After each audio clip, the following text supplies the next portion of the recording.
बिल्कुल सर, लेकिन एक तिलमिलाहट कहते हैं कि राहुल गांधी ने बढ़ा दी। राहुल गांधी को तो आप लोग बहुत से लोग हल्के में ले रहे थे।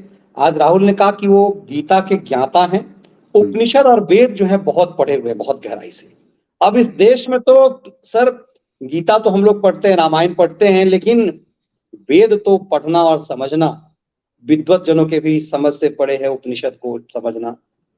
मगर राहुल गांधी ने तो आज साबित कर दिया कि उसने उपनिषद भी पढ़ा, वेद भी पढ़ा है, और इनका हिंदुत्व फर्जी हिंदुत्व है, मोदी का हिंदुत्व। नालंदा विश्वविद्यालय दिखाने लगे मोदी, वो नटराज जो है वो मंडपम के सामने, भारत मंडपम के सामने है।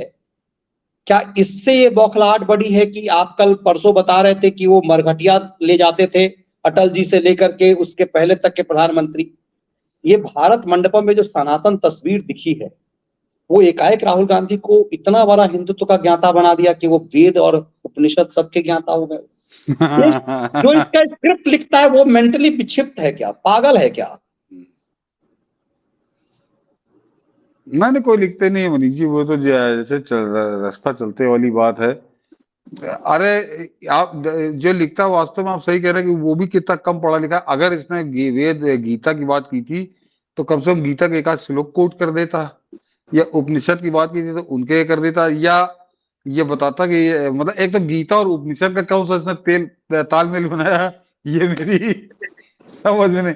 वेद और उपनिषद की तो बात होती है कि मैंने वेद पढ़े उपनिषद पढ़े, तो गीता के साथ उपनिषद का किसने कर संगत बना दी जो भाई ये पारसी से गए ब्राह्मण हो गया ये, तो उस तरह की बात कर रहा है। और इस मनीष जी मैं शर्त लगा सकता हूँ कि उस समय क्योंकि वो विदेशियों के बीच में बैठा था, वहां की प्रेस थी, उनको इतना ज्ञान नहीं है। अगर इससे उसी समय तत्काल पूछ लिया जाता कि कुल कितने उपनिषद है तो इसके इसके ठंडा पसीना इसको आ जाता, क्योंकि इसको तो खाली रटा दिया होगा किसी ने, वो गंगाराम बढ़ई जो बैठा है उसने बगल बताया में होगा कि बैठा भाई हुआ ये था गंगाराम।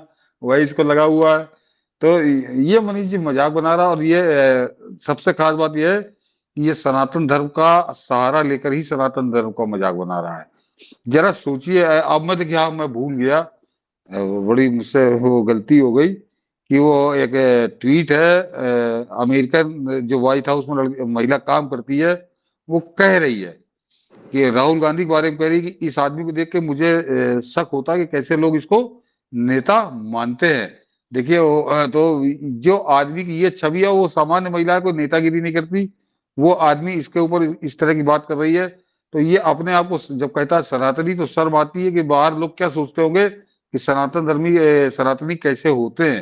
ये एक तरह से नाक कटवा रहा है पूरे देश की और धर्म की। बिल्कुल, और इस तरह से ये मतलब राहुल गांधी ने कहीं कमोबेश इस विमर्श को कहीं ना कहीं आगे बढ़ाने की कोशिश की है कि वो हिंदुत्व के ज्ञाता हैं।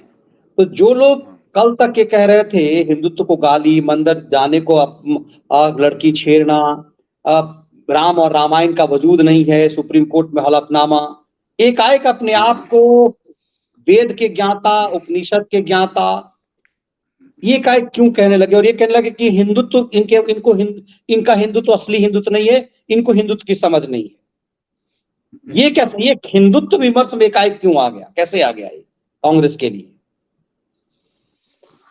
नहीं नहीं, वो असल में मनीष जी यहाँ की जो फीडबैक यहाँ से मिला होगा ना कि जो इन्होंने सनातन धर्म के खिलाफ जहर उगला है, तो उसका वो बहुत बुरी तरीके से बैकफायर कर रहा है। अब ये बैकफुट पे है, अब ना उसको स्टालिन को जोश आ रहा है, ना यहाँ स्वामी प्रसाद को जोश आ रहा है, लालू वाला गैंग भी चुपचाप है। तो ये उसको बराबर करने के लिए कि वो मट्टी डालने के लिए कि मैं तो बड़ा तगड़ा सनातनी हूँ, मैं उपनिषद पढ़ता हूँ, मैं गीता पढ़ता हूँ, इसलिए ये पाखंड इसने तैयार कर रहा है। और कोई इसका मतलब नहीं है कि इसका कोई बड़ा हृदय परिवर्तन हो गया या कोई बड़े सनातन के प्रति इनका प्रेम उमड़ा है। ये भी इनकी साजिश का एक अंग है कि दो मुहा साहब इस समय क्योंकि ज्यादा हो गया और बड़ा जबरदस्त रिएक्शन आ रहा है। और सबसे बड़ा रिएक्शन तो एक तरह से ऋषि सुनक का आ गया दिल्ली के अंदर, कि पूरे देश ने, दुनिया ने देखा कि सनातन किन ऊंचाइयों में बैठा है। तो इनको लगा कि नहीं नहीं ये तो ट्रेन छूट जाएगी, तो ये भी लटक गया है पीछे वाले डिब्बे में, डंडा पकड़ के, चढ़ नहीं पाएगा, ही गिर जाएगा, देख लीजिएगा रास्ते में ही।